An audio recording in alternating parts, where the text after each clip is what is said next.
All right, talking F1 round 12, the French Grand Prix. Paul Ricard. Now, oh man, I should have looked it up. I don't remember. I went through a couple Twitter threads recently over the last 2 weeks, talking about ownership and just some of the stuff that we're seeing from the field, and it kind of confirmed of what I've been seeing is, or what I was thinking, in terms of lineup construction. At the very bottom or at the value range, clearly the ownership centers around like two or three value plays because nearly every single lineup build needs to go that direction.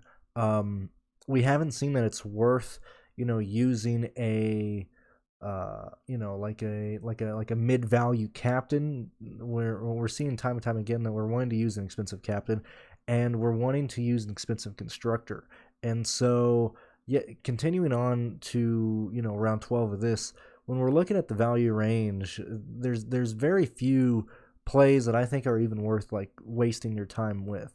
Now, personally, I'm going to play Verstappen in the captain. I think Red Bull is going to end up winning this race. However, Ferrari is gaining speed on the straightaways. We're also seeing that Mercedes is slowly closing the gap. I've mentioned that a couple times. We're right at the cusp of maybe looking at Mercedes as constructor in a situation to where Russell and Lewis both get into the podium, maybe like 2 or 3 more rounds away. But I think by the end of the year, we're gonna have 3 teams that can very much, or we're gonna easily have 3 guys who could be captains, and all 3 constructors are going to be in play. We're just not there yet.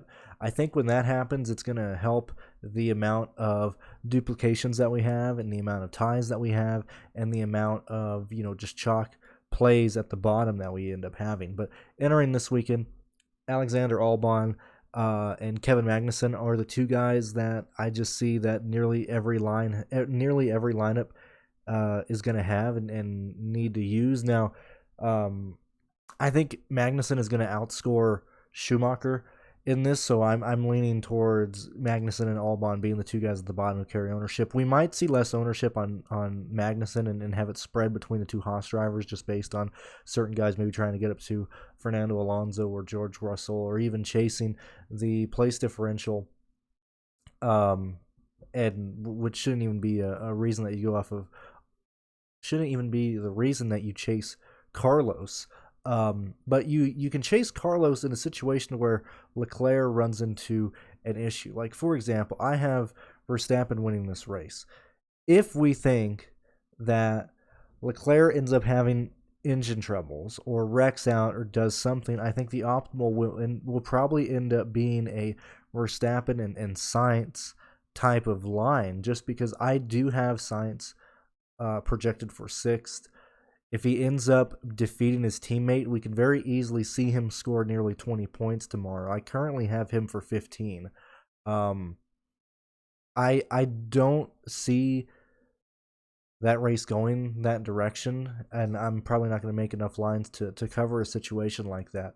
But if you're even considering that Leclerc doesn't win this race, or he runs into an issue, I think Sainz is a clear contender for that, or going to Lewis Hamilton and then still sticking with the same type of build with Albon and Magnussen. But these are just my thoughts here. Once we get past that, the guys that I think are somewhat viable, that I think this is where, if you're building your lines, you should try to intermix these 3 guys, and that's Bottas, Gasly, and Vettel. I have all these guys for over 7 points. Clearly, it's going to be a difficult situation to get them all in a line, especially if you're using the Verstappen and Red Bull line.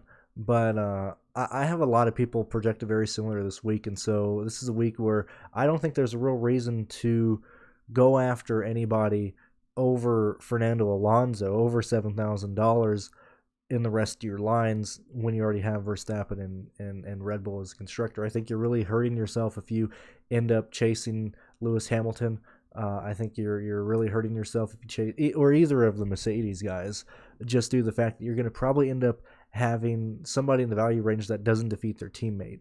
I think Vettel, Magnussen, and Albon defeat their teammates, and so I don't want to go to the other guys there, because I don't want to end up with just the 2 points for them finishing the race. I'd rather get the 5 points for a defeated teammate. I also think that this is a race where we might actually see a pretty green race. I don't think we're going to see many wrecks this week. And I think the only thing that's going to have people not finishing the race is a mechanical issue. I think this race goes green. I don't think we see a ton of safety cars. I don't even think we see a real safety car. If we see a virtual safety car, that'll probably be the extent of it. And that's how I want to attack this race. I'm clearly leaning, I think Verstappen and Red Bull are able to get past Ferrari either in strategy or just straight line speed.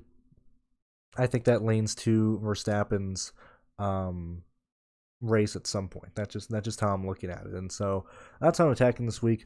Hopefully you guys enjoyed the video. Hopefully this helps you out in some form or fashion. If you want to support me, support Pearce, and save you time so you don't have to sit there, pull data once the race is over, pull data from the practice so you don't have to waste your time going to all these different websites, whether they're DFS or just F1 in general, and looking at different laps. We have all that stuff here in the Patreon. So consider joining next month and getting a sheet that really saves you time and effort. You get my projections and Pierce's projections and so much more. You're supporting me. So thank you guys for watching. I will see you guys tomorrow for the Cup Series live show.